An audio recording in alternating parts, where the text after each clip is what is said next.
Welcome episode 3 में। चलो शुरुआत करते हैं, जहाँ से खत्म हुआ था वहाँ से ही। लाइक कमेंट और सब्सक्राइब उससे पहले। वागुरो को देखकर इंतारा बोलता है, वागुरो सन तुम इधर क्या कर रही हो। तभी वागुरो अचानक से सर झुकाती है और बोलते है, प्लीज मुझको माफ कर दो। मुझे पता नहीं था कि हमारे स्कूल में इतनी दुश्मनी है। मुझे नहीं पता था कि मेरी इतनी छोटी मिस्टेक से इतनी बड़ी प्रॉब्लम हो सकती है, इतना बड़ा झमेला खड़ा हो सकता है। इसलिए मुझे माफ कर देना, जो कुछ आज हुआ उसके लिए। रिंतारो बोलता है, अरे मैं गुस्सा नहीं हूँ तुमसे, चिंता मत करो, ये तो होता ही रहता है। तभी उधर रिंतारो की माँ आती है और बोलते हैं रिंतारो से, तो तुम घर आ गए। अगर तुम लेट होंगे तो ऐसा तुम्हें मैसेज कर देना चाहिए था ना। तुम्हें पता नहीं कि वागुरु इतनी देर से तुम्हारा इंतजार कर रही है।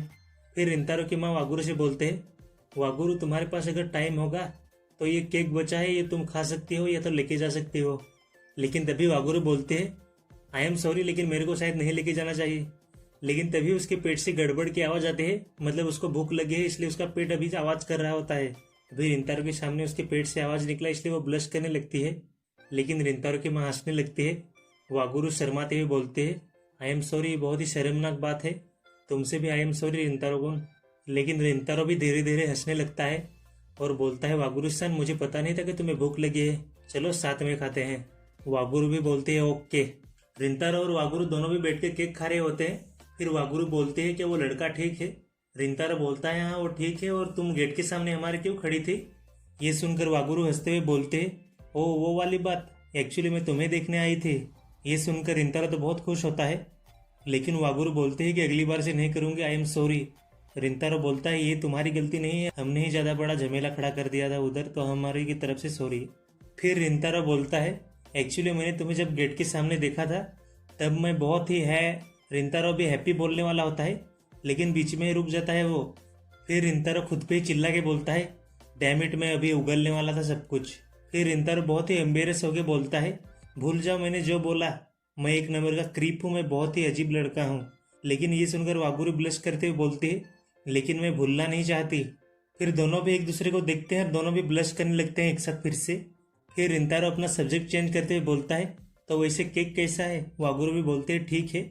फिर रिंतारा बोलता है, मुझे लगा नहीं था कि तुम इधर होंगी। वागुरु बोलते हैं, हाँ जैसे ही छुट्टे हो गए मैं इधर आ गई थी। फिर रिंतारो बोलता है, मुझे लगा नहीं था कि तुम आज के बाद से इधर आओगे। वागुरु बोलते हैं, क्यों। रिंतारो बोलता है, तुम्हें तो पता है ना हमारे स्कूल के बीच में कितना पंगा चल रहा है, तो तुम्हें पता चल गया कि मैं चिदोरी से हूँ, तो मेरे को लगा नहीं कि तुम इधर आओगी आज के बाद। फिर रिंतारा थोड़ा सा सीरियस होकर बोलता है, वागुरु सान तुम किकियो हाई में जाती हो, तो मुझे लगा नहीं था तुम आज के बाद से इधर आओगी, क्योंकि मेरे साथ टाइम बिताना अच्छी बात नहीं, तुम्हारे लिए, तुम्हारे रेपुटेशन के लिए अच्छी बात नहीं है ये। लेकिन वागुरु बोलते हैं, मेरे को बहुत ही खुशी हुई थी जब मेरे को पता चला कि तुम चिदोरी हाई के स्टूडेंट हो। इतना बोलकर वागुरु चेयर से उठती है और बोलते हैं, आई एम सॉरी, बहुत ही लेट हो चुका है, तो मेरे को अभी जाना चाहिए। रिंतारो पीछे से वागुरु को आवाज़ मारता है। फिर वागुरु जाते जाते बोलते हैं, एक्चुअली सच्चाई ये है, मुझे खुशी क्यों हुई थी, क्योंकि अभी मेरे को ऐसा लगता है कि मैं तुम्हारे बारे में बहुत कुछ जान सकती हूँ, क्योंकि तुम बहुत ही पास रहते हो मेरे। थैंक्स फॉर द केक, वो बहुत ही अच्छा था, बहुत ही टेस्टी था। ऐसा बोलकर वागुरु चले जाते हैं। लेकिन जाते जाते उसकी शक्ल रोने वाली होती है, उसकी आंखों से आंसू जैसे आ रहे होते हैं।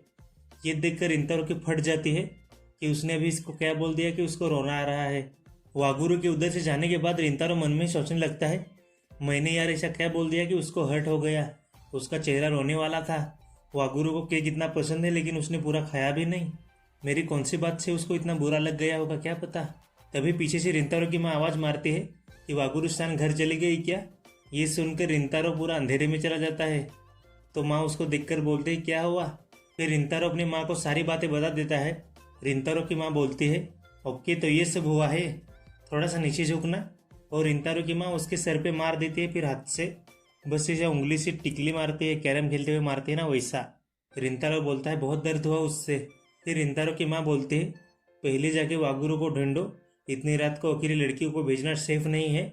फिर रिंतारो बोलता है, वागुरु ने बोला था, मेरे को जानकर उसको बहुत खुशी हुई, लेकिन मेरे को कुछ आइडिया नहीं है उसको क्या खुशी हुई मेरे बारे में जानकर। ये सुनकर रिंतारो की माँ बोलते हैं मन में, मेरे को लगा नहीं था कि मेरा बेटा इतना डम्ब है। फिर दोनों भी एक जगह पे बैठ जाते हैं। फिर रिंतारो अपनी माँ से फिर से बोलता है, पता नहीं क्यों, लेकिन वागुरु सर मुझे देखना चाहती थी। वैसे भी वो किक्यो हाई की स्टूडेंट है, मेरे को देखना क्यों चाहती थी पता नहीं मेरे को तो। लेकिन रिंतारो की माँ तभी बोलती है कि तुम्हें अभी तक समझ में नहीं आया है क्या, तुम वागुरु के साथ वही चीज़ कर रहे हो जो चीज़ बाकी लोगों ने तुम्हारे साथ की है। तुम उन लोगों से बहुत नफरत करते हो जो बस शक्ल देखकर हिसाब लगा देते हो कि तुम्हारी पर्सनैलिटी कैसी है।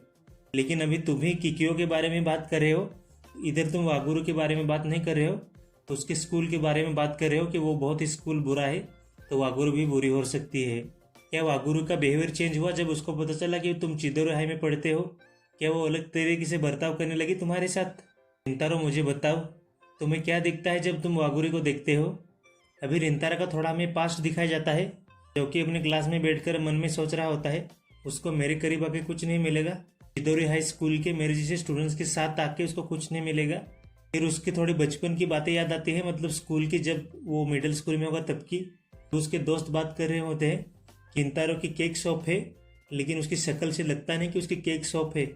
उसकी मतलब अभी बहुत ही बेइज्जती कर रहे थे उसके फ्रेंड्स लोग की उसकी केक शॉप है, इसलिए रिंतारो ने अपने किसी भी फ्रेंड को बताया नहीं होता है कि उसकी केक शॉप है।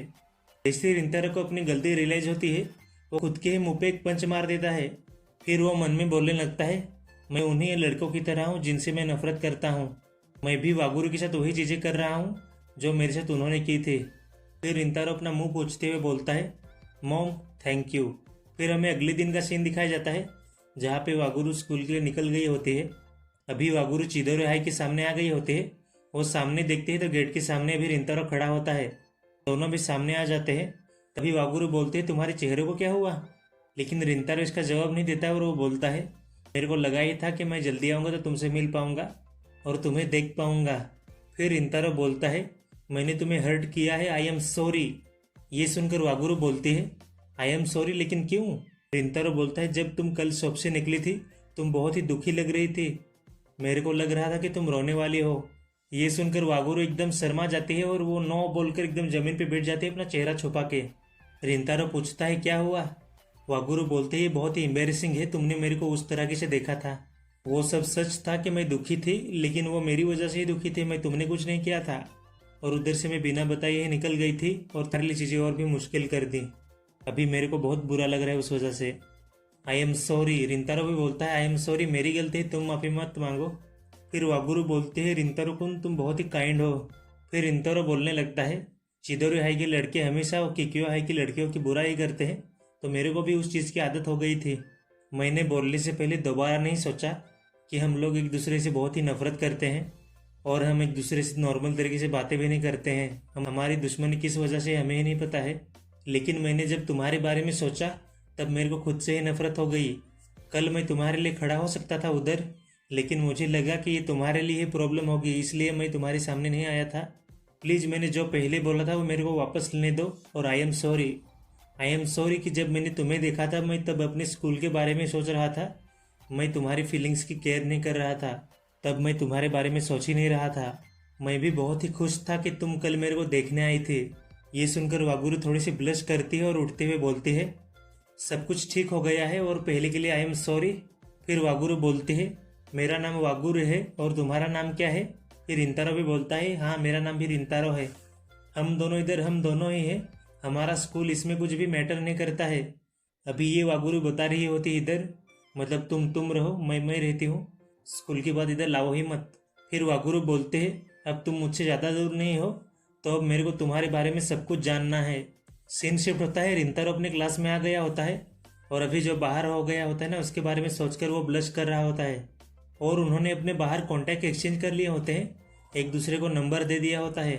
फिर वागुरु ने उधर बोला होता है कि तुमने बोला कि अभी तक क्लास में तुम्हारे कोई नहीं होगा, तो फिर ये करते हैं। अभी क्या कर रहे होते हैं ये, वागुरु अपने क्लास के पर्दे खोलकर उधर बैठी होती है और रिंतारो अपने क्लास में बैठा होता है पर्दे खोलकर, और वो एक दूसरे को देख रहे होते हैं। अभी रिंतारो भी वागुरु को देखकर बोलता है, मेरे को भी उसके बारे में बहुत कुछ जानना है। फिर रिंतारो मन में बोलता है कि वागुरु-सान उस दुनिया में रहती है जहाँ मैंने जाने का कभी सोचा भी नहीं था, पर अभी ऐसा लगता है वो दुनिया एक कदम दूर ही है। और चैप्टर 2 इधर ही ख़त्म हो जाता है। वीडियो अच्छा लगे तो लाइक, कमेंट और सब्सक्राइब कर देना। तो मिलते हैं अगले वीडियो में। Thank you.